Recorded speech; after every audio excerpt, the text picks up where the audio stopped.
पत्रकार हल्ला प्रतिबंध विरोधी कायदा व्हावा या मागणीसाठी पुणे श्रमिक पत्रकार संघाच्या वतीने जिल्हाधिकारी कार्यालयावर मोर्चा काढण्यात आला। पत्रकार हल्ला विरोधी प्रतिबंध कायदा व्हावा यासाठी राज्यातील सर्वच पत्रकार गेली 2.5 वर्षे मोर्चे आंदोलने करत आहेत।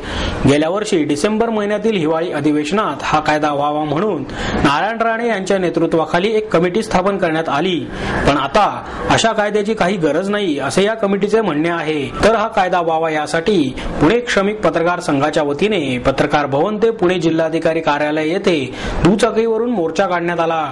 या मोर्चाचे नेतृत्व पुणे पत्रकार संघाचे अध्यक्ष उमेश घोंगडे यांनी केले।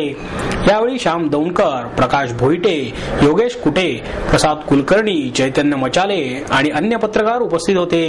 निवासी उपजिल्हाधिकारी अनिल पवार यांना निवेदन यावेळी देण्यात आले आणि लवकरात लवकर हा कायदा व्हावा, अन्यथा राज्यभर तीव्र आंदोलन करण्यात येईल असा इशारा उमेश घोंगडे यांनी यावेळी दिला।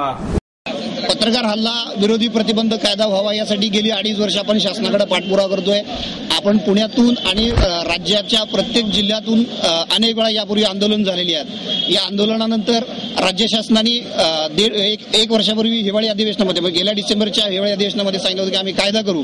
त्यानंतर त्यांनी समिती नेमली, पण त्या समितीने आता नुकताच गेल्या महिन्यात अहवाल दिला आहे। त्यांनी असं म्हटलंय की पत्रकारांच्या कायद्या संरक्षणासाठी स्वतंत्र कायद्याची गरज नाहीये। खरं तर ही राज्यातल्या सगळ्या पत्रकारांची घोर फसवणूक आहे। राज्य सरकारने आश्वासन देऊन सुद्धा राज्य सरकारचीच एक समिती म्हणते की अशा कायद्याची गरज नाहीये। आम्ही या समितीच्या निर्णयाचा धिक्कार करतोय। मी असं आता जाहीरपणे सांगतो की या पुढच्या काळामध्ये असा कायदा झाला नाही, सरकारने या संदर्भात अजूनही सकारात्मक विचार केला नाही, तर या पुढच्या काळामध्ये आम्ही राज्यभर यापेक्षा तीव्र आंदोलन करू, याची सरकारने दखल घ्यावी।